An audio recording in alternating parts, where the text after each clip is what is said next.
యోహాను తన శిష్యులకు నేర్పించినట్టుగా మాకు ప్రార్థించుట నేర్పించు.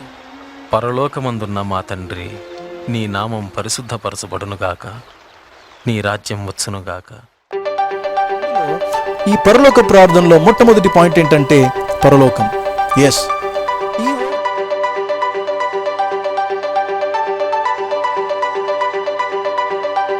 ఒక్కసారి దేవుడు ఈ భూమిని నాశనం చేసే ఆ దినం వచ్చినప్పుడు ఏది మిగలదు.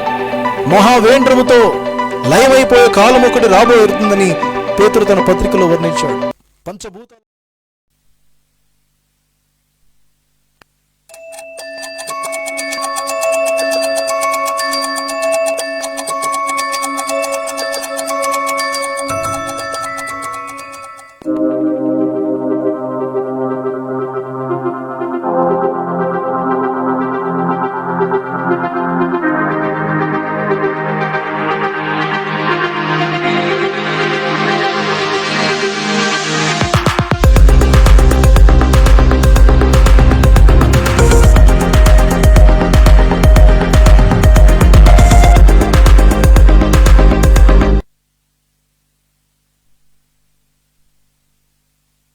Praise the lord.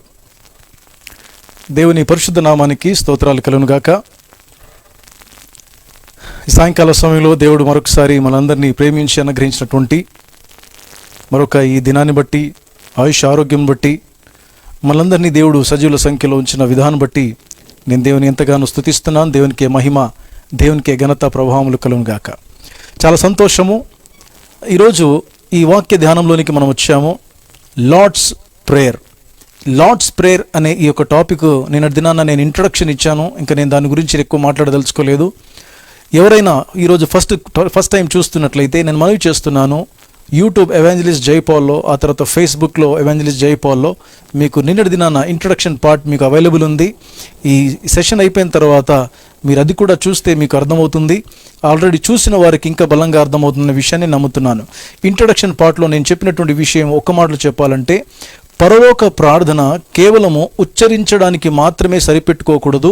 పరలోక ప్రార్థనలో ఉన్నటువంటి ఆ గూఢార్థము కావచ్చు, లేదా పరమార్థము కావచ్చు, లేదా దాని యొక్క దాని వెనకాల ఉన్న భావం కావచ్చు, లేదా ఇంకొక మాట చెప్పాలంటే దేవుని యొక్క మనసు. ఎందుకు యేసు ప్రభు ఆ విధంగా మనకు ఆ ప్రార్థన నేర్పించాడో, ప్రతి మాట వెనకాల ఒక్కొక్క ఉద్దేశం దాగి ఉంది. అవన్నీ కూడా మనం తెలుసుకున్నట్లయితే దేవుని యొక్క మనసును, దేవుని యొక్క హృదయాన్ని మనం ఎరిగిన వారం అవుతాము. నేను ఎంతో వాంఛ కలిగి ఉన్నాను ఏంటంటే, అందరూ కూడా దేవుణ్ణి, ఆయన మనసును తెలుసుకుంటే జీవితాలు చాలా డిఫరెంట్గా ఉంటాయి. కనుక ఇట్టి కృపా భాగ్యం ఈ ధ్యానం తర్వాత అందరికీ దేవుడు అనుగ్రహించునుగాక. మరి ఈ సమయంలో ఈ రోజున ఈ పరలోక ప్రార్థన యొక్క పార్ట్ 2, ఈరోజు మనం పరలోకము గురించి, ఒక వర్డ్ గురించి మనము ధ్యానించబోతున్నాం. చూడండి, పరలోక ప్రార్థన పరలోకమందున్న మా తండ్రి అని ప్రారంభమైంది. అంటే ఫస్ట్ వర్డ్ యేసు ప్రభు నేర్పించినటువంటి ఆ మాటల్లో ఫస్ట్ వర్డ్ ఏంటంటే పరలోకం, అంటే హెవెన్. దాని గురించి మాత్రమే ఈరోజు మన ధ్యానమై ఉంటుంది. కనుక ఏమై ఉంటుంది పరలోకం గురించి అని మీకు ఆసక్తిగా మీరు వింటుండొచ్చు. ఆ ఆసక్తిని అలానే కంటిన్యూ చేయండి. తప్పకుండా దేవుడు మనతో మాట్లాడతాడు. ఒక నూతనమైనటువంటి అనుభవంలోనికి మిమ్మల్ని దేవుడు తీసుకుని వెళ్తాడని నేను గట్టిగా నమ్ముతున్నాను.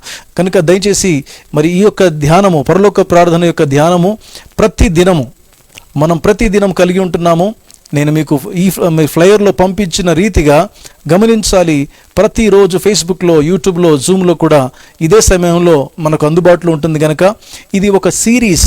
ఈ సిరీస్ని గనక ఏ ఒక్కరోజైనా మిస్ అయితే దాని యొక్క అర్థము, దాని యొక్క భావాన్ని మీరు కోల్పోతారు. కనుక నేను మనవి చేస్తున్నాను, ఎవరైతే నిన్నటి దినాన మరి ఈరోజు జాయిన్ అయినారో కంటిన్యూ చేయండి. ఈ ధ్యానాన్ని మీరు దీవించబడండి. అంత మాత్రమే కాదు, అనేకులకు దయచేసి ఫార్వర్డ్ చేయండి, షేర్ చేయండి. ఆ తర్వాత మీ లైక్స్, ఆ తర్వాత మీ యొక్క కామెంట్స్ ద్వారా కూడా చాలామంది ఆకర్షించబడతారు దేవుని వాక్యం వైపు. నా ప్రియమైన సోదరుడా, ఈ ధ్యానం, ఈ యొక్క ప్రయాసం వెనకాల ఒకే ఒక ఉద్దేశం ఏంటంటే, ఏ విధము చేతనైనను దేవుని సువార్త ప్రకటించబడాలి, ఏ విధము చేతనైనను దేవుని వాక్యము ప్రకటించబడాలనే ఆ డిజైర్, ఆ యొక్క ఆ తపన, ఆ ఆశ నన్ను ఈ స్థాయికి, ఈ విధంగా నన్ను తీసుకొచ్చిందని చెప్పడానికి ఏమాత్రం సందేహం లేదు. దీని వెనకాల దేవుని ఏర్పాటు, దేవుని యొక్క మహా గొప్ప కృప దాగి ఉంది ప్రియులారా. నేను నమ్ముతున్నాను దేవుని యొక్క మహాకృప చేత మాత్రమే ఈ రోజున ఈ దీనదాసుని దేవుడు ఈ పాండమిక్లో, ఈ లాక్డౌన్ సిచ్యువేషన్లో కూడా మనం ఎక్కడంటే అక్కడ స్వేచ్ఛగా మీటింగ్స్ కలిగి ఉండలేము. ఈ లోపు దేవుడు తన దాసునికి ఇచ్చినటువంటి ఆలోచన చొప్పున మరి ప్రజలకి ఆన్లైన్లో వాక్యం అందించే ఈ భాగ్యము దేవుడు నాకు కూడా అనుగ్రహించాడు. కనుక నేను నమ్ముతున్నాను ఏంటంటే తప్పకుండా ఈ వాక్యాల ద్వారా, ఆఫ్ కోర్స్ నాకు ఈరోజు కూడా బెంగళూరు నుంచి ఒక సహోదరి కాల్ చేసింది. ఎంఎన్సి కంపెనీలో జాబ్ చేసే ఒక సహోదరి కాల్ చేసి, బ్రదర్ మీరు ట్రాన్స్లేషన్స్ ఉన్నాయా? ఎందుకంటే నేను చూస్తున్నాను, అది మీరు చెబుతున్న విధానాన్ని బట్టి చాలా డీప్ సబ్జెక్ట్ అని అర్థమవుతుంది, కానీ నేను తెలుగు ఫాలో కాలేకపోతున్నాను, ట్రాన్స్లేషన్ కావాలని కోరింది. సో దీన్ని బట్టి నాకు అర్థమైన విషయం ఏంటంటే చాలామంది ఆసక్తితో మరి దేవుని వాక్యాన్ని వింటున్నారు. ప్రార్థన చేయండి, ఈ ప్రయాసాన్ని ఇంకా దేవుడు దీవించాలని. సరే, ఈ ధ్యానాన్ని దయచేసి మీరు పోగొట్టుకొనకుండా ఈ అంశాన్ని ప్రతిదినం వింటే తప్పకుండా మీకు అర్థమవుతుంది. ఈరోజు మన అంశం 2వ భాగము హెవెన్ గురించి. కనుక దేవునికి స్తోత్రం. The Lord's prayer, it is an invitation to the life of God అనే మాట నేను మీకు కోట్ చేస్తా ఉన్నాను. అంటే దేవుని యొక్క జీవితాన్ని జీవించడానికి ఇది మనకు ఒక ఇన్విటేషన్ లాంటిది అనే విషయాన్ని నేను మనవి చేస్తున్నాను ప్రియులారా. కనుక దయచేసి మీరు ఆ కోణంలోనే దేవుని వాక్యాన్ని వినాల్సిందిగా మనవి చేస్తున్నాను. చూడండి, పరలోక ప్రార్థనలో ఇన్ని అంశాలు ఉన్నాయి. నిన్నటి దినాన కూడా పరలోక ప్రార్థన చాలా చక్కగా మనం చదువుకున్నాం. అందులో చాలా విషయాలు దాగున్నాయనే విషయాన్ని నేను చెప్పాను. ఈ రోజున మనం ధ్యానించబోయేది చూడండి, పరలోక ప్రార్థనలో 7 అంశాలు ఉన్నాయి ప్రియులారా. 7 అంశాలు, 7 మాటలు కాదని నేను చెప్పేది, 7 టాపిక్స్ అని చెప్పుకోవచ్చు. 7 అంశాలని చాలా తేటగా చెప్పుకోవచ్చు. మొదటి అంశము మీకు స్క్రీన్లో కనబడుతున్న రీతిగా పరలోకమందున మా తండ్రి. రెండవది నీ నామము పరిశుద్ధపరచబడునుగాక. మూడవది నీ రాజ్యము వచ్చునుగాక. నాలుగవది నీ చిత్తము. ఐదవది మా అనుదినాహారము మాకు దయచేయము. ఏడవది మిమ్మును మా రుణస్థులను మమ్మును మా రుణస్థులను క్షమించుము అనే మాట. ఏడవది శోధన మరియు దుష్టుడి నుండి మమ్మలను తప్పించుము. ఈ 7 అంశాలు ఈ పరలోక ప్రార్థనలో మనకు కనబడతాయి ప్రియులారా. ఎప్పుడైనా మీరు ఆలోచన చేశారా? ఎవరైతే కేవలం ఉచ్చరించే వాళ్ళు ఉన్నారో నేను నమ్ముతున్నాను ఇది మీకు కొత్తగా ఉంటుంది. తప్పకుండా మీకు క్రొత్తగా ఉంటుంది. తప్పకుండా ఇది మీకు ఆశీర్వాదకరంగా ఉంటుంది. మీరు కూడా ఆశ్చర్యపోతారని మనవి చేస్తున్నాను. ఎవరైతే ఉచ్చరణ కాకుండా ఈ పరలోక ప్రార్థన అర్థం చేసుకున్న వాళ్ళు ఎవరైతే ఉన్నారో తప్పకుండా వాళ్ళు ఇంకా దీవించబడతారు. There is no doubt. ఇంకా మీరు లోతుల్లోనికి నడిపించబడతారు. సరే, ఏదేమైనప్పటికీ దయచేసి మీరందరూ కూడా నాతో పాటు ఈ 7 అంశాల ధ్యానంలో ఉండాల్సిందిగా నేను మనవి చేస్తా ఉన్నాను. మొట్టమొదటి అంశం ఏంటనంటే పరలోకమందున్న మా తండ్రి. అసలు నిజానికి ఆ పరలోకములు, ఆ తర్వాత మా తండ్రి అనే మాట కూడా ఒక వర్డ్, ఒక అంశం కాదండి. నేను ఒక లైన్లో రాశాను మీకు. 7 అంశాలు ఉన్నాయి, కానీ ఇందులో ఒక్కొక్క మాట మనం ధ్యానించాల్సినటువంటి ముత్యం లాంటి మాటని ఒకసారి నేను జ్ఞాపకం చేస్తున్నాను. నిన్న కూడా నేను చెప్పాను ఏంటంటే దేవుని వాక్యము ఈ పరలోక ప్రార్థన ఒక్కొక్క వర్డ్ ముత్యం లాంటిదనే విషయాన్ని నేను జ్ఞాపకం చేశాను. Each word is like a precious pearl. నా పౌను ప్రియులారా, ఈ ముత్యాల్ని కనుక మనం ఒక్కొక్కటి ధ్యానం చేసి మనం ఇందులో ఒక హారంలాగా మనకు తయారు చేసుకున్నాం అనుకోండి, ఏమవుతుంది తెలుసా అండి? ఓ చక్కని బ్యూటిఫుల్ ముత్యాల హారము తయారవుతుంది. ఈ ముత్యాల హారాన్ని మన ఆత్మీయ జీవితానికి మనం అలంకరించుకున్నట్లయితే, నేను చెబుతున్నాను కదా ప్రియులారా, మీ దృక్పథం మారుతుంది, మీ ఆలోచన విధానం మారుతుంది, మీ దృష్టి మారుతుంది. దేవుని వైపు చూచే దృష్టి, దేవుని అర్థం చేసుకునే దృష్టి, మిమ్మల్ని మీరు చూసుకునే దృష్టి, ఆ తర్వాత తోటి సహోదరులను చూచే దృష్టి చేంజ్ అవుతుంది ఈ పరలోక ప్రార్థన ధ్యాన అంశం ప్రియులారా. అఫ్ కోర్స్ నేనేదో మీకు కొత్తగా లోతైనటువంటి విషయాలు మర్మాలు చెప్పే వ్యక్తిని కాదు సుమా. నాకంటే ఇంకా మంచి బోధకులు ఉండొచ్చు, తప్పకుండా ఉంటారు. నేను అందరిలో లీస్ట్ అని నేను భావిస్తున్నాను. అయితే దేవుడు నాకు ఇచ్చిన ఆలోచన మాత్రం నేను పంచుకుంటున్నాను. దయచేసి గమనించాల్సిందిగా నేను మనవి చేస్తున్నాను. ఈ 7 అంశాలు మనం ధ్యానించబోతున్నాము. ఇందులో ఈ పరలోక ప్రార్థనలో మొట్టమొదటి పాయింట్ ఏంటంటే పరలోకం. ఎస్, ఈ వర్డ్తో యేసుక్రీస్తు ప్రభు ప్రారంభించాడు. ఏమని? పరలోకమందున్న మా తండ్రి అన్నాడు. సో ఇక్కడ మొట్టమొదటి వర్డ్ పరలోకం అనే మాట వచ్చింది. దాని అర్థము ఒకసారి డీప్గా మనం ఆలోచన చేయాలి. ఏంటి యేసు ప్రభు ఇక్కడ మనకు తెలియపరుస్తున్నాడో తెలుసా?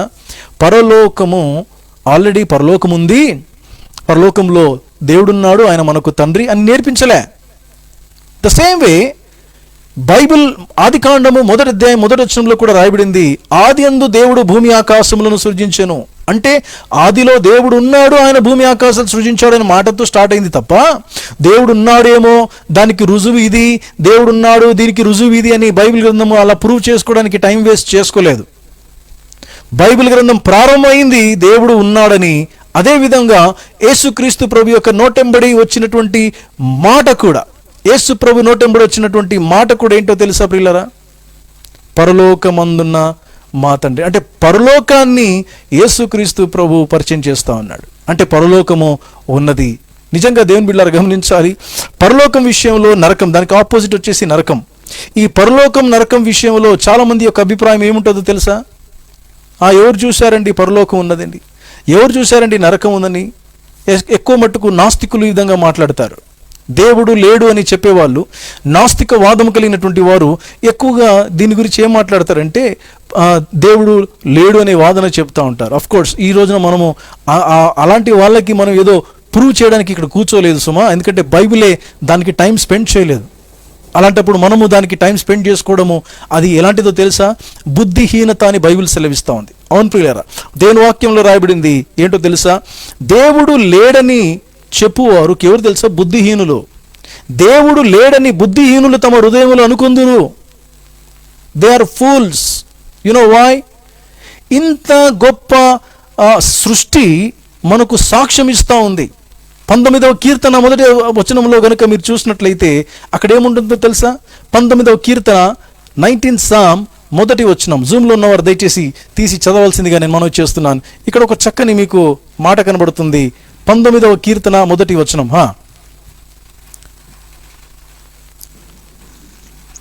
ఆకాశములు దేవుని మహిమను వివరించుచున్నవి.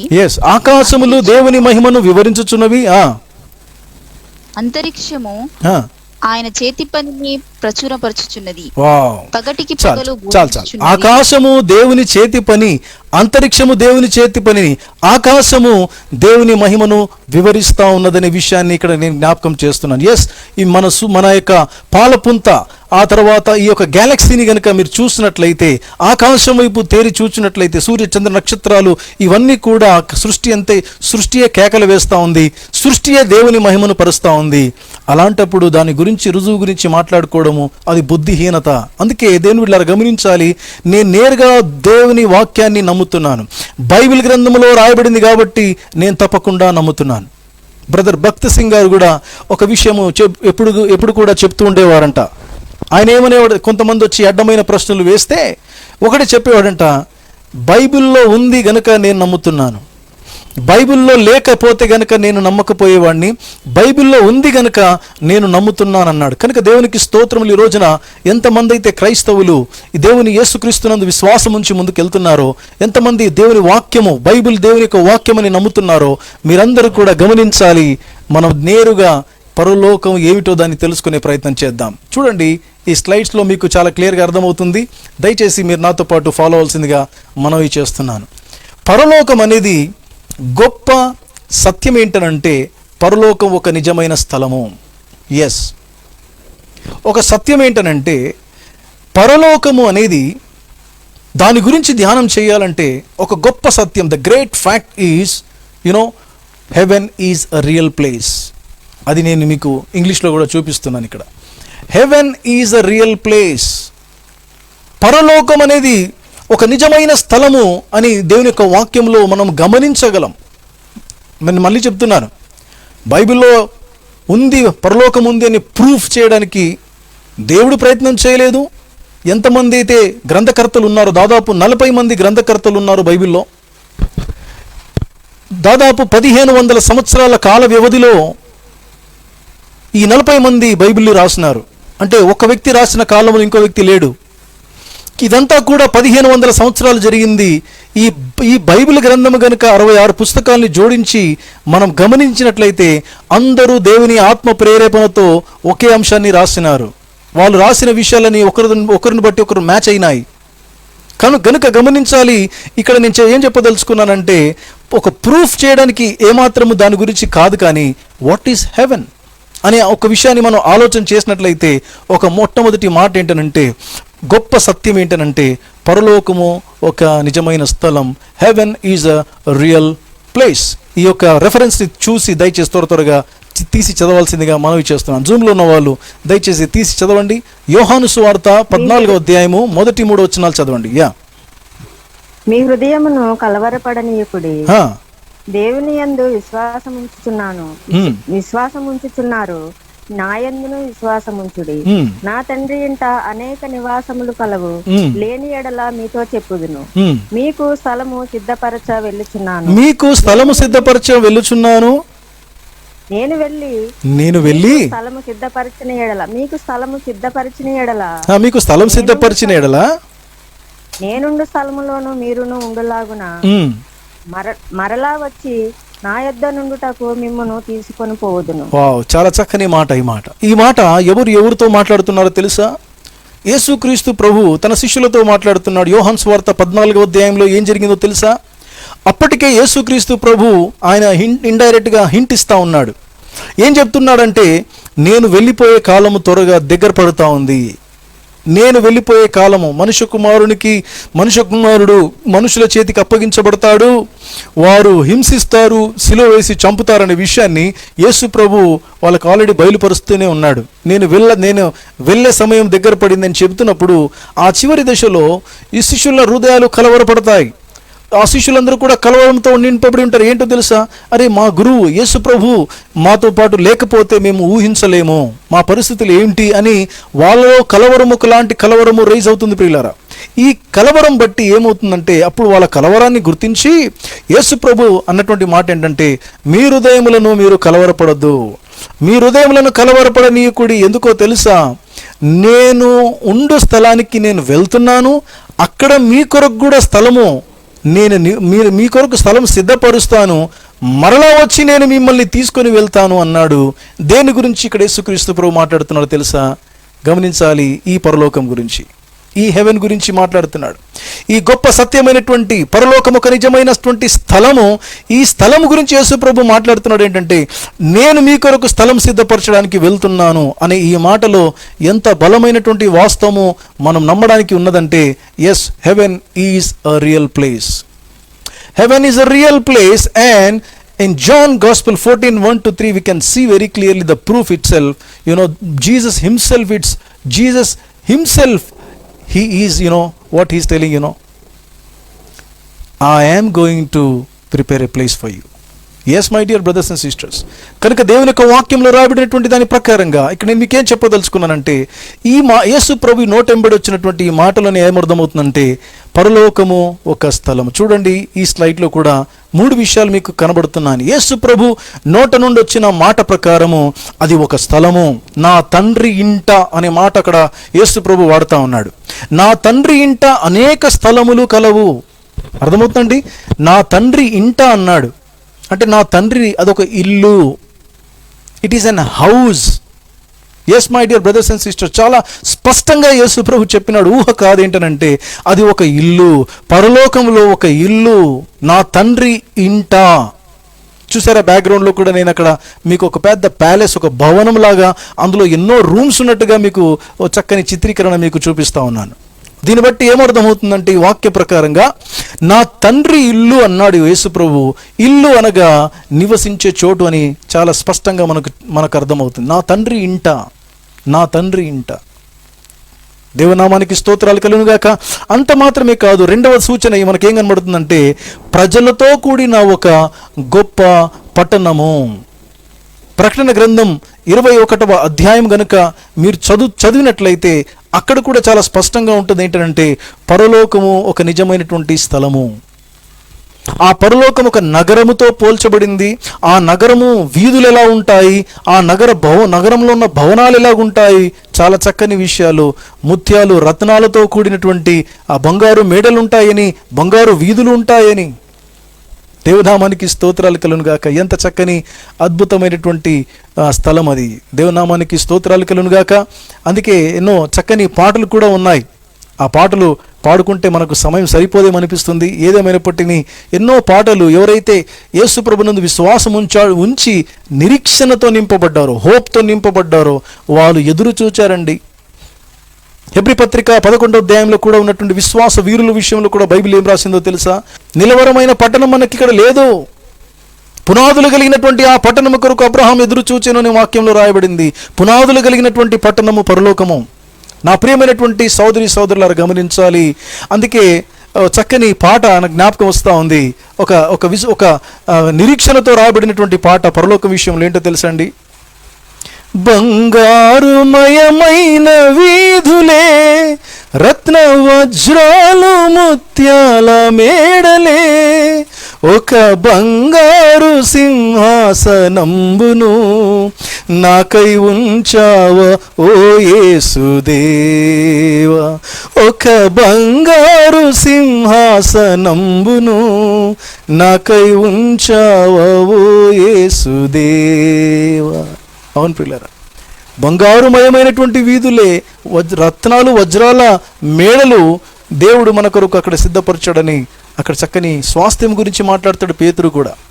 అవును ప్రియులారా, ఇక్కడ చాలా స్పష్టంగా మనకు అర్థమవుతున్న విషయం ఏంటంటే యేసు ప్రభు పలికిన ఈ మాట యోహాను సువార్త 14:1-3 వచనాల్లో రాయబడేటువంటి ఈ వచనం ప్రకారంగా యేసు ప్రభు నోటెంబడి వచ్చిన మాటను బట్టి మనం నమ్మాలి ఏంటంటే పరలోకము అది దేవుని యొక్క ఇల్లు. ఆ ఇంటిలో మన కొరకు స్థలం సిద్ధపరచడానికి యేసు ప్రభు వెళ్ళాడు. ఆయన త్వరలో తిరిగి ఆయన రాబోతున్నాడు. అంత మాత్రమే కాదు, రెండవ పాయింట్ ఏంటంటే పరలోకము దేవుడు నివసించే స్థలము. ఎస్ నా ప్రియమైనటువంటి సోదరి సోదరులారు, ఈ స్క్రీన్లో కనబడుతున్నటువంటి రెఫరెన్సెస్ తీసుకొని సిద్ధంగా ఉండాలి. వాక్యం చదివే వాళ్ళు. పరలోకము దేవుడు నివసించే స్థలము అని దేని యొక్క వాక్యంలో రాయబడింది. దీనికి ఒక చక్కని మాట అపోస్తలుడైన పౌలు కూడా యాడ్ చేశాడు. ఫిలిప్పీ పత్రిక 3వ అధ్యాయము 20వ వచనంలో ఒక చక్కని మాట ఉంది. దయచేసి తీసి చదవండి. మన పౌరస్థితి పరలోకమందున్నది, our citizenship is in heaven. Wow, ఎంత చక్కని మాట. అక్కడ నుండి ప్రభు అయిన యేసుక్రీస్తు అను రక్షకుని నిమిత్తము కనిపెట్టుకొని ఉన్నాము. వావ్, దేవునికి స్తోత్రం. మన నిరీక్షణ చూశారండి. క్రైస్తవ జీవితములో క్రీస్తును నమ్మినటువంటి వారికి కేవలం విశ్వాసం మాత్రమే కాదండి, విశ్వాసముతో కూడినటువంటి ఏమంటారు దాన్ని, విశ్వాసంతో కూడినటువంటి నిరీక్షణ. We have hope in the Lord Jesus Christ. Christian life is filled with the hope, you know. Yes, hallelujah, దేవునికి స్తోత్రం కలుగును గాక. క్రైస్తవ జీవితం అంటేనే ఒక నిరీక్షణ కలిగిన జీవితం. ఆ నిరీక్షణ ఏంటనంటే మన పౌరస్థితి పరలోకమందున్నది, అక్కడ నుండి ప్రభువైన యేసుక్రీస్తు అను రక్షకుని కొరకు మనము కనిపెట్టుకొని ఉన్నాం. Our Lord is going to come from heaven. There is our citizenship. అక్కడ మన పౌరస్థితి అక్కడ ఉంది. పరలోకమే మన పౌరస్థితి అని దేవుని యొక్క వాక్యంలో రాయబడింది. నా ప్రియమైన సోదరి సోదరుడా, రెండవ మాట లూకాసు వార్త 23:43 వచనములో యేసు ప్రభు పలికిన ఒక మాట చూడండి. అందుకు ఆయన వానితో, నేడు నీవు నాతో కూడా పరదేశులో ఉందువని నిశ్చయముగా నీతో చెప్పుచున్నానని. చూశారండి, యేసుక్రీస్తు ప్రభు చెప్పినటువంటి ఇంకో మాట, నేడు నీవు నాతో పరదైసులో ఉంటావు. నేడు నీవు నాతో పరదైసులో ఉంటావు. ఎవరితో మాట్లాడుతున్నాడు తెలుసా ఈ మాట? శిలువ మీద వేలాడుతున్నటువంటి ఇద్దరు దొంగలతో. యేసు ప్రభుతో పాటు ఇద్దరు దొంగలను కూడా శిలువ వేశారు. వాళ్ళు తప్పు చేసిన వాళ్ళు. ఒక దొంగ గ్రహిస్తాడు యేసు ప్రభువును, ఇంకొక దొంగ హేళన చేస్తాడు. నా ప్రియమైన సోదరి సోదరుడా, ఏ దొంగ అయితే యేసు ప్రభు యొక్క దైవత్వాన్ని తెలుసుకుంటాడో, యేసు ప్రభు యొక్క ఏ నేరం చేయనటువంటి వాడని తెలుసుకుంటాడో, యేసు ప్రభు యొక్క గొప్ప వ్యక్తి అని తెలుసుకున్నాడో, ఆ వ్యక్తి యేసు ప్రభుతో అంటాడు, యేసయ్యా నీవు నీ రాజ్యముతో వచ్చినప్పుడు నన్ను జ్ఞాపకం చేసుకో అంటాడు. అయ్యా నేను నా రాజ్యముతో వచ్చేంత వరకు కాదు, ఇదిగో నేడు నీవు నాతో కూడా పరదేశులో ఉంటావు. పారడైజ్. అఫ్ కోర్స్ పరదేశు పరలోకము రెండు అది వేరు స్థలాలను చెప్పుకోవచ్చు, కాకపోతే భూలోకానికి అతీతమైనది. దేవునికి స్తోత్రం కలుగును గాక. యేసు ప్రభు యొక్క మాటల్లో మనకు స్పష్టంగా అర్థమవుతుంది ఏంటంటే haven is a real place. అంత మాత్రమే కాదు, మూడవ మాట హెబ్రీ పత్రిక 12వ అధ్యాయము 22 నుంచి 24 వచనాలు కనుక మనం చదివితే అక్కడ కూడా ఒక విషయం మనకు కనబడుతుంది. ఏంటంటే అపోస్తలుడైన పౌలు యేసు ప్రభువునందు విశ్వాసం ఉంచిన యూదులతో ఏం మాట్లాడాడో ఈ పరలోక విషయంలో ఒక పాయింట్ ఇక్కడ కూడా మనం తెలుసుకోగలం. చదవండి. ఇప్పుడైతే సియోనును కొండకును జీవము గల దేవుని పట్టణమునకును అనగా పరలోకపు యెరూషలేమునకును వేవేల దేవదూతల యొద్దకును పరలోకమందు రాయబడి ఉన్న జ్యేష్ఠుల సంగమునకును వారి మహోత్సవనకును అందరి న్యాయాధిపతి అయిన దేవుని యొద్దకును సంపూర్ణ సిద్ధి పొందిన నీతిమంతుల ఆత్మల యొద్దకును క్రొత్త నిబంధన మధ్యవర్తి అయిన యేసునొద్దకును హేబేలు కంటే మరీ శ్రేష్టముగా పలుకు ప్రోక్షణ రక్తమునకు మీరు వచ్చి ఉన్నారు. ఎంతమంది అయితే యూదులుగా ఉన్నవారు అపోస్తలుడైనటువంటి పౌలు కాలంలో యేసు ప్రభు దగ్గరికి వచ్చి ఆయన దైవత్వం మీద విశ్వాసం ఉంచి నమ్మినారో వాళ్ళకి ఏం చెబుతున్నాడు తెలుసా? ఒకప్పుడైతే మీరు కొండకి వెళ్ళేవారు దేవుని యొక్క స్వరం వినడానికి. ఈరోజు మీరు ఎక్కడొచ్చినారు తెలుసా?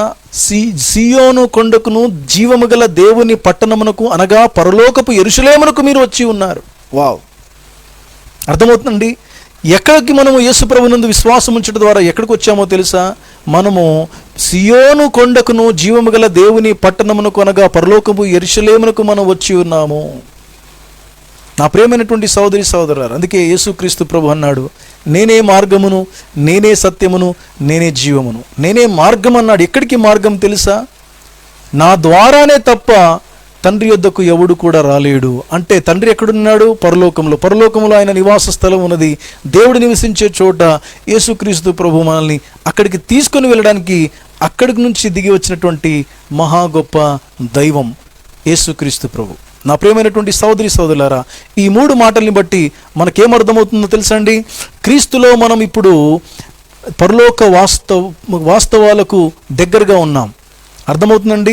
నేను మరొకసారి ఈ స్లైడ్లో మీకు కనబడుతుంది చూడండి. క్రీస్తులో మనం ఇప్పుడు పరలోక వాస్తవాలకు అంటే పరలోకానికి దూరంగా లేము, పరలోకంలో ఉన్న దేవునికి దూరంగా లేము, పరలోకపు దూతలకు దూరంగా లేము. పరలోకంలో ఉన్న మన వాళ్ళు ఆల్రెడీ మన పూర్వీకులు పరలోకానికి వెళ్ళినారు, వాళ్ళకు మనము దూరముగా లేము. పరలోకములో ఉన్న యేసయ్యకు కూడా మనము దూరముగా లేము. పరలోకము ఒక నిజమైన స్థలము. Yes my dear brothers and sisters, ఈ వాక్య ప్రకారంగా హెబ్రీ పత్రిక 12:22 ప్రకారంగా పరలోకమునకు దగ్గరికి మీరు వచ్చినారు, సియోను కొండకు దగ్గరకు వచ్చినారు, జీవము గల దేవుని పట్టణానికి వచ్చినారు అని చెప్పినప్పుడు మనకేమర్థమవుతుందో తెలుసండి? మనం పరలోకానికి దూరంగా లేము. పరలోకం చాలా దగ్గరగా ఉన్నది. Yes my dear brothers and sisters, ఇంకొక మాట ఇప్పుడే నాకు ఫ్లాష్ అవుతా ఉంది. ఇప్పుడే ఒక మాట నాకు జ్ఞాపకం వస్తూ ఉంది. స్టెఫెను హతసాక్షి అవుతున్నప్పుడు, స్టెఫెనును రాళ్ళతో కొట్టి చంపుతున్నప్పుడు అక్కడ ఏం దర్శనం చూశాడండి? ఆయన చూసినటువంటి దర్శనము ఎంత చక్కగా ఉంటుందంటే చాలా స్పష్టంగా చెప్తాడు. సింహాసనాన్ని చూస్తున్నాను, తండ్రి అయిన దేవుని సింహాసనాన్ని, పరలోక ద్వారాలు తెరవబడి ఉన్నట. ఆ తర్వాత సింహాసనాన్ని చూస్తున్నాను, కుడి పార్శ్వమున తన మనుష్య కుమారుని నేను చూస్తున్నాను అన్నాడు. అక్కడ ఇమీడియట్గా ఏం కనబడుతుంది తెలుసండి? లేచి నిలబడి ఉండుట చూచాను అంటాడు. సియోను ఆ పరలోకంలో కనబడుతున్న సింహాసనం మీద ఇంకా కూర్చోలేదు ఇక దేవుడు, లేచి నించున్నాడంట. ఎందుకో తెలుసా? టు వెల్కమ్ స్టెఫెనును వెల్కమ్ చేయడానికి మైట్ కమ్ వచ్చేసే అన్నాడు. అంటే చూసారా, భూమి మీద తాను ప్రాణం విడిచిపెడతా ఉన్నాడు, తనకు కనబడుతుంది పరలోకం. అంటే ఒక మాట చెప్పాలంటే ఈ లోకములో కన్ను మూసిన వెంటనే మన ఆత్మ పరలోకములో ఉంటుంది. That is the real place my dear brothers and sisters. అది శాశ్వతమైనది. ఈ లోకము శాశ్వతమైనది కాదు. ఈ లోకాన్ని ఒకరోజు విడిచిపెట్టాల్సిందే. 60 సంవత్సరాలైనా, 70 సంవత్సరాలైనా, 80 సంవత్సరాలైనా, 100 సంవత్సరాలైనా, నా ప్రియమైన సోదరి సోదరుడా, this is not a permanent place for us. ఏ దేవుడు భూమి ఆకాశాలు సూర్యచంద్ర నక్షత్రాలని కలుగజేసిన పరలోకంలో దేవుడు ఉన్నాడో ఆ దేవుడు మనల్ని తీసుకొని వెళ్ళడానికి 2021వ సంవత్సరం కాలం క్రితం ఈ లోకానికి వచ్చినాడు. శరీరాన్ని దాల్చుకొని ఆయన యేసుక్రీస్తు ప్రభు. ఆయన ఎందుకు ఈ లోకానికి వచ్చాడో తెలుసా? మనల్ని కూడా పరలోకానికి తీసుకొని వెళ్ళడానికి వచ్చినాడు. కనుక పరలోకం అనేది అది నిజమైనటువంటి స్థలము, అది ఉన్నటువంటి స్థలము. సో ఒక మాటలో ధ్యానం చేస్తూ మనం ఏమర్థం చేసుకోవచ్చు అంటే ఇక్కడ పరలోకం గురించి 7 సత్యాలు బైబిల్లో నుండి నేను మీకు జ్ఞాపకం చేస్తున్నాను. దయచేసి ఈ స్క్రీన్ చూస్తూ మీరు ఈ వచనాలన్నీ చదవండి. చాలా దీవెనకరంగా ఉంటుంది. మనం డీటెయిల్గా వెళ్దాం. మనం స్కిప్ చేసుకుంటూ పైన మాట చదువుకోకుండా వెళ్ళిపోవడం నాకు ఇష్టం లేదు. ఎందుకంటే దేవుని యొక్క వాక్యం చదువుట ద్వారా విశ్వాసం కలుగుతుంది, వినుట ద్వారా విశ్వాసం కలుగుతుంది. ఆ లేఖనాల్లో ఉన్నటువంటి శక్తి అనేకులకు విడుదల కలిగిస్తుంది. లేఖనాల్లో ఉన్నటువంటి శక్తి అనేకుల మనోనేత్రాలు వెలిగిస్తుంది. కనుక అందుకే నేను జూమ్లో ఉన్నవారు చదవండి అని చెప్తున్నాను. ఇదేదో ఒక టైంపాస్కి కూర్చొని నేను మీ ముందుకు రాలేదు ప్రియులారా. ఏదో షో ఆఫ్ చేసుకోవడానికి అంత మాత్రం కాదు. నేను వచ్చింది ఆ తర్వాత సంఘంతో పాటు నేను ఇక్కడ లైవ్లో వచ్చాను. కారణం ఏంటి తెలుసా? ఇక్కడ కాదు టైంపాస్ జరుగుతున్న విషయం కాదు, చాలా సీరియస్గా ఒక విషయాన్ని ధ్యానం చేస్తున్నాం. ఆ సీరియస్నెస్ ఏంటనంటే పరలోక ప్రార్థన. ఈ పరలోక ప్రార్థన యేసు ప్రభు నేర్పించిన దాంట్లో ఇన్ని సత్యాలు ఉన్నాయి. మొట్టమొదటి వర్డ్, మొట్టమొదటి ఆ అక్షరమే పరలోకమే. ఆ ఒక్క మాట చాలా డీప్ మీనింగ్తో కూడింది. అది వాస్తవం, ఒక నిజమైన స్థలం అని చూసాం. చూడండి, పరలోకం గురించి 7 సత్యాలు ఇక్కడ బైబిల్లో నుండి మీకు చదువు వినిపిస్తాను. దయచేసి చదువుతారా? కీర్తనలు 33వ కీర్తన 13వ వచనంలో ఏం రాయబడింది చూడండి. 33వ కీర్తన 13వ వచనం.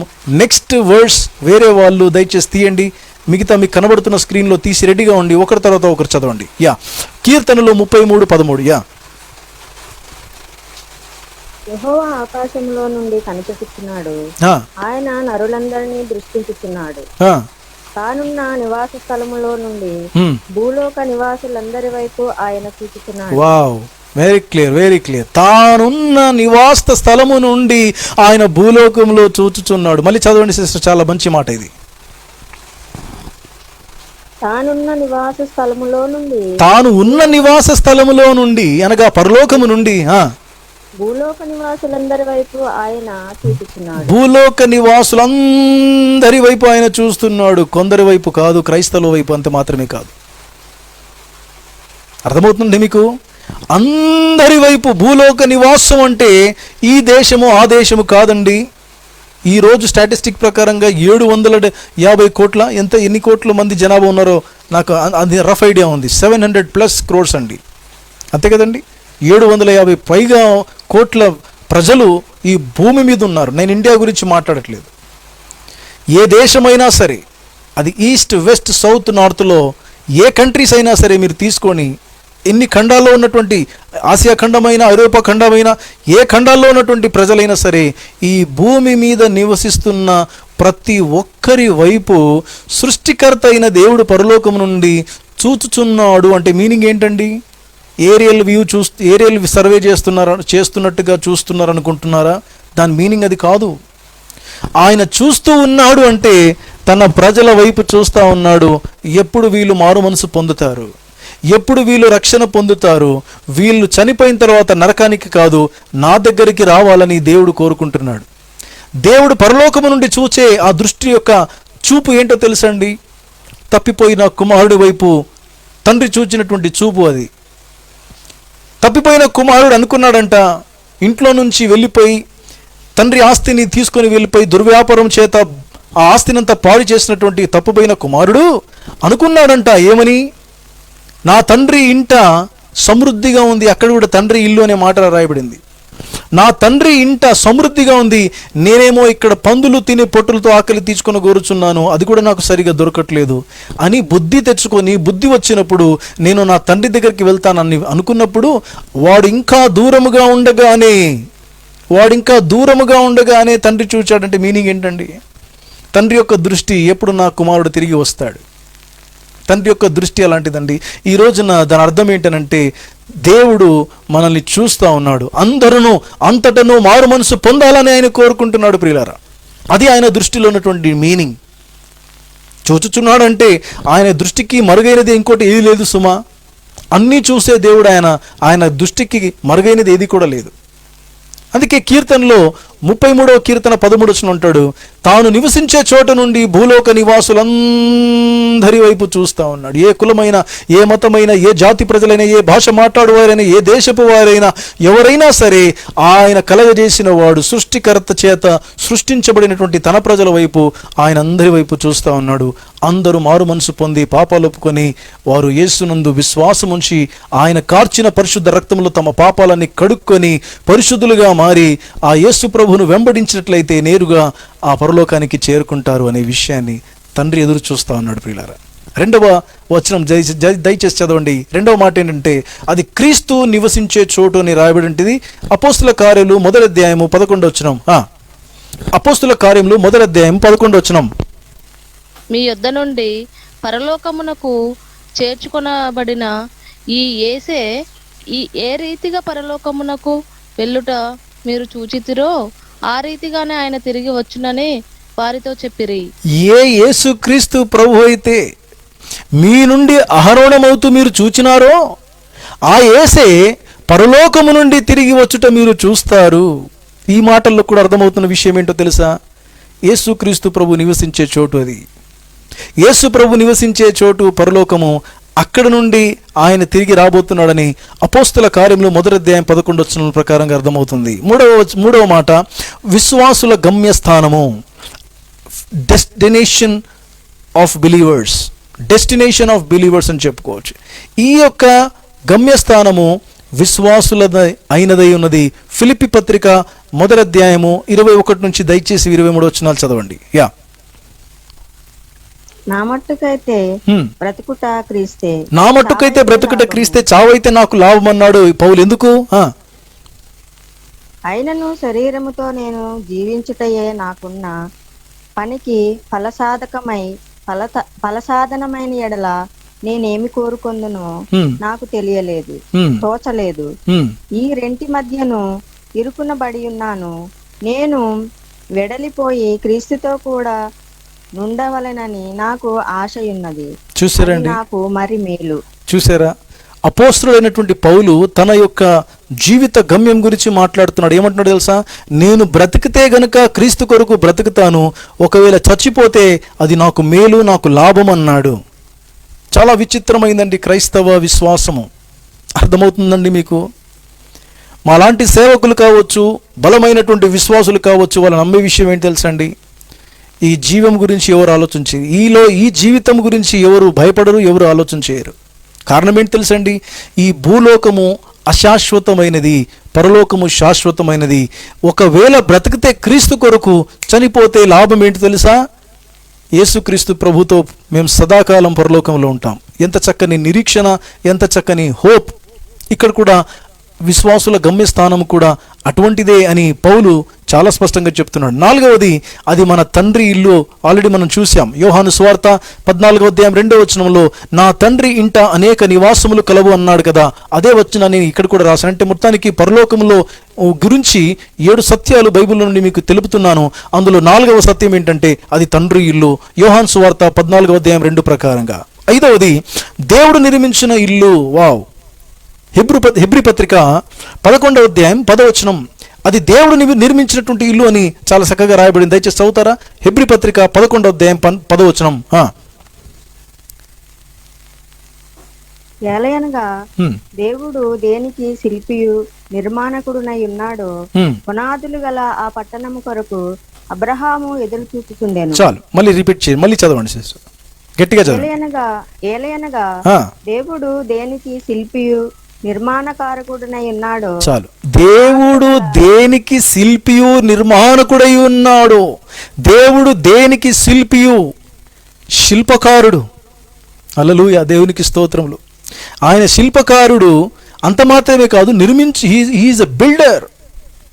ఏంటి దేవుడు నిర్మిస్తున్నాడు? చదవండి. దేవుడు దేనికి శిల్పియు నిర్మాణకుడై ఉన్నాడో,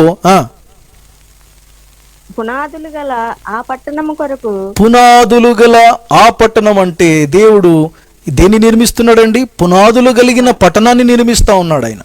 వావ్! అబ్రహాము దాని కొరకు ఎదురు చూచాడంటే, చూసారా అండి? ఒక విగ్రహారాధికుడు అయినటువంటి అబ్రహాము కూడా నిజ సత్య నిత్య దేవుణ్ణి తెలుసుకున్నాక ఎలా బ్రతికాడో తెలుసా? ఆయన గుడారాల్లో నివసిస్తూ బ్రతికాడు ఆయన.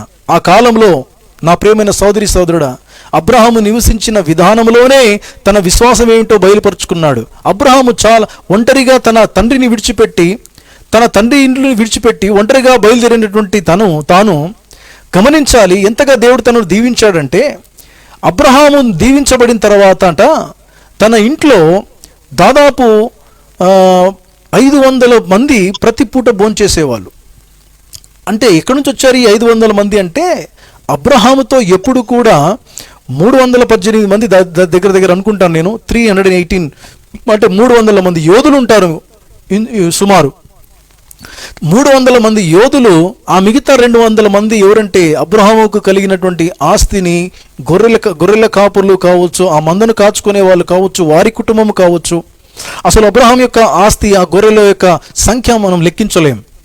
అది ఎడ్లు కోడెలు, తర్వాత ఎడ్లు కోడెలు, గాడిదలు, గొర్రెలు, మేకలు, ఇవన్నీ కూడా ఈ పశు సంపద మరి అబ్రహాము కలిగినటువంటి వాడు. దాన్ని చూచుకునే వాళ్ళు సపరేటు. అంత మాత్రమే కాదు, దాసదాసీలు అబ్రహాముకు ఉన్నారు. అతని భార్య పిల్లలు వీళ్ళందరూ కూడా కలుపుకుంటే దాదాపు 500 మంది ప్రతి పూట భోంచేసేవాళ్ళు అబ్రహాం ఇంట్లో. నాస్టా, టిఫిను, తర్వాత లంచ్, తర్వాత డిన్నర్. ఎప్పుడైనా ఏదైనా ఫంక్షన్ ఉంటే తప్ప అంతమందిని మనం పిలువం. ఇప్పుడు ఈ లాక్డౌన్లో, కరోనాలో ఛాన్సే లేదనుకోండి. ఎప్పుడో ఒక్కసారి అంతమందిని పిలిచి గొప్పగా ఫీల్ అవుతారు, గొప్పగా మాట్లాడుకుంటారు. నా కుమారుడు యొక్క పెళ్ళి అసలు మా వంశంలోనే జరగలేదు, అలా జరిగిందని గొప్పగా మాట్లాడుకుంటారు. అబ్రహాము, అంత ధనికుడై ఉన్న అబ్రహాము కూడా ఏంటండి ఎలా బ్రతికినాడంట? గుడారాల్లో నివసించాడు. గుడారం అంటే ఏంటంటే టెంట్. గుడారములో తాను నివసించాడు. దేవుని బిడ్డలారా గమనించాలి, గుడారములో నివసిస్తున్నటువంటి ఈ అనుభవం అబ్రహాం ఎందుకు కలిగి ఉన్నాడు తెలుసా? తన దృష్టి అంతా కూడా ఎక్కడ పెట్టాడంటే పరలోకంపై పెట్టాడు. ఏ పరలోకము? పునాదులు కలిగినటువంటి ఆ పట్టణము. పునాదులు కలిగిన పట్టణముపై ఏ పట్టణం అది? దేవుడు దేనికి శిల్పియు నిర్మాణకుడై ఉన్నాడు. పునాదులు గల ఆ పట్టణము కొరకు అబ్రహాం ఎదురు చూచుచుండేను. ఒక మాట టకటక చదవండి సిస్టర్, క్లియర్గా అర్థమవుతుంది. ఏలయనగా దేవుడు దేనికి శిల్పియు నిర్మాణకు కారకుడై ఉన్నాడో పునాదులు గల ఆ పట్టణము కొరకు అబ్రహాము ఎదురు చూచుచుండెను. చూసారా, దేని కొరకు ఎదురు చూశాడంట? దేవుడు దేనికి శిల్పియు నిర్మాణకుడై ఉన్నాడు. ఆ పునాదులు గల పట్టణం అంటే పరలోకము, అదొక నిజమైన స్థలం. అంత మాత్రమే కాదు, ఇక్కడ 6వ వచనం దయచేసి చూడండి. 6వ మాట మంచి దేశం అని రాయబడింది అక్కడే. అదే 16వ వచనం, 11, 16 హెబ్రీ పత్రిక 11, 16. అయితే వారు మరి శ్రేష్టమైన దేశమును అనగా పరలోక సంబంధమైన దేశమును కోరుచున్నారు. వావ్, మరి శ్రేష్టమైన దేశమును అనగా పరలోక సంబంధమైన దేశము.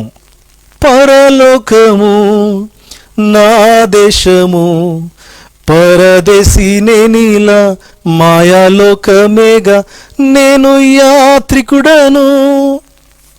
ఈ లోకము మాయాలోకము, ఇందులో నేను ఒక యాత్రికుడును. మాయాలోకములో నేను ప్రయాణం చేసే ఒక యాత్రికుడిని. అసలు నా దేశం ఎక్కడిది తెలుసా? పరలోకము నా దేశము, పరదేశీ నేనిలా. నేను ఇక్కడ పరదేశిని, ఇది మాయాలోకమేగా, నేను యాత్రికుడను. ఇది చక్కని నిరీక్షణ కలిగిన జీవితం అండి.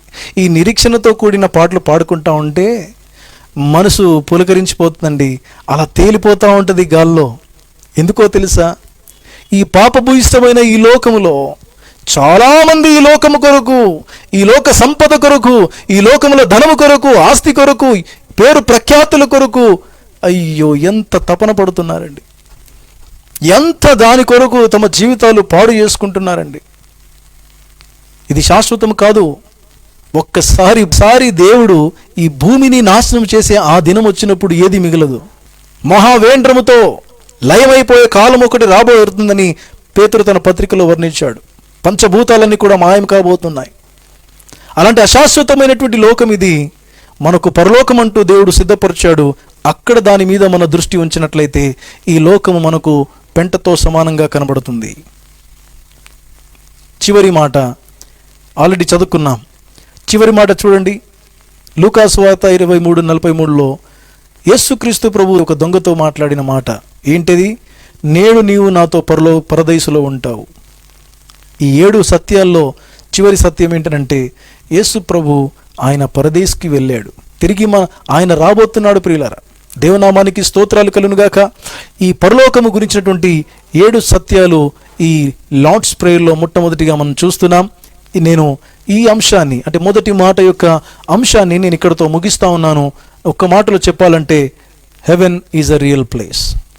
బైబిల్ గ్రంథంలో ఉన్నటువంటి ఈ వచనాల ప్రకారంగా బైబిల్ని నమ్మే మన జీవితాల్లో మనము కూడా నమ్ముదాం. ఏంటనంటే మన పూర్వీకులు ఏ విధంగా విశ్వాసముతో వాళ్ళు జీవించి ముందుకు వెళ్ళినారో, ఈ రోజున యేసు ప్రభు తన పరలోక ప్రార్థనలో, ప్రభు నేర్పినటువంటి ఆ ప్రార్థనలో మొట్టమొదటి మాట వచ్చింది ఏంటంటే పరలోకం గురించి.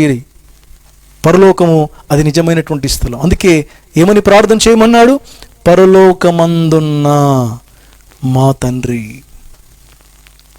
సో యేసు ప్రభు ఒక మాట చెప్పాలంటే దేవుని యొక్క అడ్రస్ చూపిస్తూ ఉన్నాడు. ఇక్కడ దేవుడు ఎక్కడ నివసిస్తాడో చూపిస్తూ ఉన్నాడు. అర్థమవుతుందండి? కనుక దేవుని నామానికి స్తోత్రాలు కలుగునుగాక. ఈ రోజున మనకు ఆ అడ్రస్ తెలిసిపోయింది ప్రియులారా. ఈ రోజున మనకు అడ్రస్ తెలిసిపోయింది. ఆ అడ్రస్ ఎక్కడంటే పరలోకం. ఈ లోకము కాదు, దేవుని యొక్క ఇల్లు పరలోకం. ఆ పరలోక రాజ్యము మనకు ఇవ్వడానికి, పరలోకములో మనల్ని చేర్చడానికి ఆ పరలోకాన్ని వదిలిపెట్టి 2020 సంవత్సరాల 1 సంవత్సరాల కాలం క్రితము యేసు ప్రభు ఈ లోకానికి వచ్చినాడండి. తన పరలోక సింహాసనాన్ని వదిలిపెట్టుకొని, దేవుని యొక్క స్థానాన్ని వదిలిపెట్టుకొని, మనిషి పోలికలో, మానవుని యొక్క పోలికలో, దాసుని స్వరూపంలో తన్ను తాను రిక్తునిగా చేసుకొని ఆయన ఈ లోకానికి వచ్చాడని ఫిలిప్పీ పత్రిక 2వ అధ్యాయము 7వ వచనంలో చదివితే మీకు కనబడుతుంది. ఎందుకు? ఆయన శిలువ మరణం పొందినంతగా మనల్ని ప్రేమించడానికి, మన కొరకు తన ప్రాణమును అర్పించి శిలువలో బలి అవుట ద్వారా మనకు మన పాపాల నుండి విడుదల కలిగించడానికి, జన్మ కర్మ పాపాల నుండి మనకు విడుదల కలిగించి, మనకున్నటువంటి దోషం నుండి, పాపం నుండి మనల్ని పవిత్రపరిచి తిరిగి మనకు నూతన జన్మము, ఈ బతికుండగానే 2వ జన్మము మనం పొందుకుంటాం యేసు ప్రభువుని గనుక నమ్ముకుంటే. ఏ వయస్సు వాళ్ళున్నా పర్వాలేదు, 2వ జన్మ కొరకు ఎదురు చూచేది కాదు. ఇదే భూమి మీద బ్రతుకున్నప్పుడే యేసు ప్రభువునందు విశ్వాసం ఉంచితే ఆ మరో జన్మ నువ్వు పొందుకుంటావు. అదే మరో జన్మలో సత్యాన్ని తెలుసుకొని సమాధానంతో, శాంతితో, విశ్వాసముతో బ్రతికి చివరికి ఒక నిరీక్షణతో ఈ లోకానికి వదిలిపెడతాం. ఏంటో తెలుసా? పరలోకం అంటూ ఉన్నది. అక్కడ నా తండ్రి దేవుడు నివసిస్తున్నాడు. నా ప్రియమైన సోదరి సోదరుడా, ఇంకా నీ జీవితంలో మారుమనసు పొందలేదు కదా, యేసు ప్రభువునందు విశ్వాసం ఉంచలేదు కదా. ఇంకా ఎంతమంది, మీరు క్రైస్తవులైనా క్రైస్తవేతులైనా, మీరు పాస్టర్ పిల్లలైన, బిషప్ పిల్లలైనా, మీరు ఎవరైనా సరే, క్రైస్తవ కుటుంబంలో పుట్టిన వారైనా సరే, యేసునందు విశ్వాసం ఉంచక, మారు మనసు పొందక, పాపాలు ఒప్పుకొనక, నీటి బాప్తీసము పొందక, ఇంకా మీరు పాపములోనే పుట్టి పాపములోనే చనిపోతే నేరుగా పరలోకానికి కాదు కదా, నరకానికి వెళ్ళిపోతారని దేవుని యొక్క వాక్యంలో రాయబడింది. నరకము అది దేవుడు సిద్ధపరిచిన స్థలము, మనుషుల కొరకు కాదు. అది గంధకాలతో కూడినటువంటి స్థలము, సైతాను కొరకు. అంత్య దినాల్లో అంతా కూడా నాశనమైన తర్వాత యుగ యుగాలు సైతానుని అంతము కలిగించడానికి వాడి కొరకు అగ్నిగంధకాలు సిద్ధంగా ఉన్నాయి. వాడు చేసే అరాచకం ఏంటంటే సత్యనిత్య దేవుడి నుంచి తప్పించి వాడు నేరుగా అందరినీ నరకానికి తీసుకొని వెళ్ళడానికి సైతానుడు తపన పడుతూ ఉన్నాడు. యేసు ప్రభు యొక్క తపన ఏంటనంటే నశించిన దానిని వెదికి రక్షించుటకు ఆయన ఈ లోకానికి వచ్చాడు. ఈ లోకానికి వచ్చి పరలోకాన్ని ఆయన రిప్రజెంట్ చేశాడండి. పరలోకాన్ని ఆయన చూపించాడు. ఆయనందు విశ్వాసం ఉంచితే మనం కూడా నేరుగా పరలోకానికి చేరుకుంటాం. ఇట్టి కృపా భాగ్యము దేవుడు మనకందరికి అనుగ్రహించును గాక. ఆమేన్. ప్రార్థన చేసుకుందాం. పరలోకమందున మా తండ్రి, నీ ఘననామమునకు స్తోత్రాలు స్తుతులు చెల్లించుకుంటున్నాం. మరొకసారి ఈ రాత్రికాల సమయంలో ప్రభువా, అద్భుత రీతిగా మీరు మాకు నేర్పించినటువంటి, ప్రభువు నువ్వు నేర్పించిన, శిష్యులకు నేర్పించినటువంటి ప్రార్థనలో మొట్టమొదటి మాట పరలోకము. దేవా, దీని యొక్క ధ్యానం ఇంత లోతైనటువంటి వచనాలతో కూడినటువంటి మాటలు మాకు అందించినందుకు స్తోత్రాలు. ఇంకా ఎన్నో విషయాలు ఉన్నాయి ప్రభువా తండ్రి. ఇంకను దేవకాలము గడుస్తున్న కొలది, దేవా తండ్రి, మాకు మా వయస్సు గడుస్తున్న కొలది ప్రభువా, ఇంకా నీ మెచ్యూరిటీ, ఇంకా మీ యొక్క జ్ఞానము చేత పరలోకం విషయంలో మమ్మల్ని అభిషేకించండి. ఇంతవరకు నేర్చుకున్న దాని విషయంలో పూర్తి విశ్వాసము, నిరీక్షణలతో బ్రతికే భాగ్యాన్ని ఆల్రెడీ రక్షణ పొందిన వారికి దయచేయమని వేడుకుంటున్నాను. ఎంతమంది ఇంకా దేవా మారు మనసు పొందక జూములో సంఘములో ఉన్నవారు కావచ్చు, మా బంధుమిత్రులు కావచ్చు, ఇరుగు పొరుగు వారు కావచ్చు, మా దేశ ప్రజలు కావచ్చు, దేవా క్రైస్తవులు కావచ్చు, క్రైస్తవేతరులు కావచ్చు, ఇంకా నీ యందు విశ్వాసం ఉంచక, మారు మనసు పొందక, దేవా పాపాలు ఒప్పుకొనక, బాప్తీసం యొక్క అనుభవం లేకుండా ఎంతమంది జీవిస్తున్నారు. వారు నరకము వెళ్ళే దారిలో ఉన్నారని, నరకానికి వెళ్ళే దారిలో ఉన్నారని గుర్తెరుగునట్లుగా సహాయపడండి. అయితే నిన్ను వెంబడిస్తే దేవా తండ్రి మమ్మలను పరలోకానికి తీసుకొని వెళ్ళే దేవుడే విన్నావని, ఈ సత్యవాక్యాలు మా హృదయాల్లో ఫలింప చేయమని, ఈ వాక్యాన్ని ఆశీర్వదించమని పరిశుద్ధాత్మదేవ నీ కార్యములకు అప్పగించుకుంటూ ప్రతి ఒక్కరు జాయిన్ అయిన వారిని, వీక్షిస్తున్న వారిని, వీక్షించబోతున్న వారిని ఆశీర్వదించమని యేసు నామమున ప్రార్థించి స్తుతించడు వేడుకుంటున్నాను పరమ తండ్రి. ఆమెన్.